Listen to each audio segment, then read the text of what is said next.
The 5th anniversary of the Iraq War, marked with a speech by its Chicken Little creator, President Bush, coinciding with a cranky interview by its mother hen, Vice President Cheney. But in our number one story in the countdown, from the war's principal media cheerleaders, nary a peep. Exhibit number one, comedian Rush Limbaugh, who spent the better part of his radio show today disparaging Senator Obama, including the supposed white guilt encouraged by Senator Obama's speech on race yesterday. Limbaugh's fixation with Jeremiah Wright official he's awarded with a daily segment.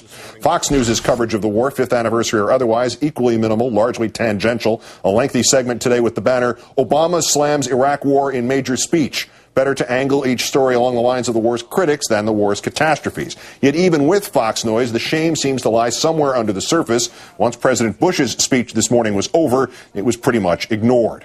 Fox did have time to squeeze in Senator McCain's visit with Israeli leaders, as well as dozens of other stories having nothing to do with Iraq, all par for the course. Just yesterday, the Project for Excellence in Journalism released its annual report on the news media. In 2007, Fox's total coverage of the Iraq War was about half of ours at MSNBC. And then there's Billo, whose big thing today was the O'Reilly Culture Quiz. To exchange bitter sarcasm with me, a pleasure as always to welcome Air America radio host and MSNBC political analyst Rachel Maddow. Good evening. Hi, Keith. So, time to crow about how great this 5-year-long war is doing at its midpoint.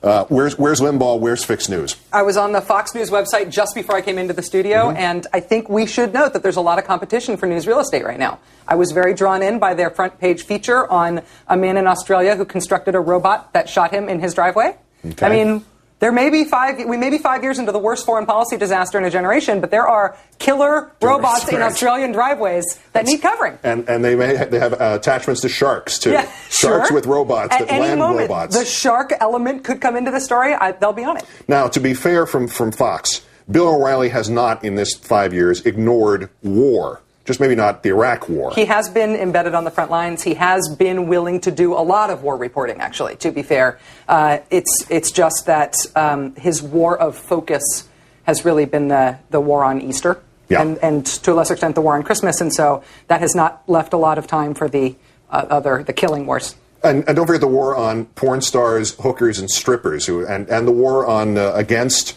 facial recognition features, you know, those body language experts. Right. We got that war covered, too. There's a lot of wars to cover, and you got to pick your battles. And he's decided that Iraq and Afghanistan are for others to cover. And that network strategy is attack the war's critics, equate actual coverage with a lack of patriotism. That's the selling point all this time? I think so. I mean, yes. In all seriousness, don't forget that it was Bill O'Reilly who claimed that it is actually bad to cover the war. He's the guy who said, I looked it up to be sure. He said, does a bombing at Tikrit really mean anything? Yeah, if you're in Tikrit, it sure as hell. Yeah, it really does. And if you're an American soldier there, or if you're an Iraqi there, it means a lot. So, I mean, if the quantity of news coverage about the war decreases, that's easier to qualitatively skew the coverage so it says more of the story you want to tell rather than the pesky story about, dead people. But of course it doesn't matter, as we heard from Vice President Cheney. This ultimate response today, when the war's champions are confronted with the reality that 2/3 of us think it hasn't been worth it. So, he said, I think you cannot be blown off course by the fluctuations in the public opinion polls.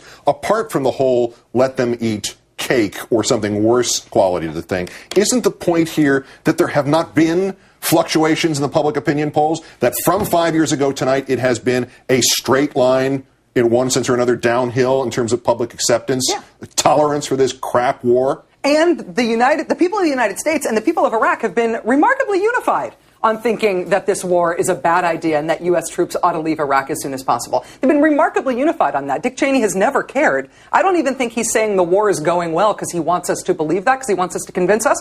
I don't think he cares what we think. I think for him, the war really has gone well. I think $110 for a barrel of oil and Western oil companies getting their mitts on Iraq's oil instead of Iraq controlling it, that's a good war. That's an occasion to go, fishing on the yacht of the Sultan of Oman. Just the savings that the ex-Halliburton subsidiary KBR made on the taxes on the payroll for their employees who are listed in the Cayman Islands made this a great war for Dick Cheney. It has been. It's an occasion for celebration today. Rachel Maddow of MSNBC and Air America, always a pleasure. Thanks for coming in. Thank you.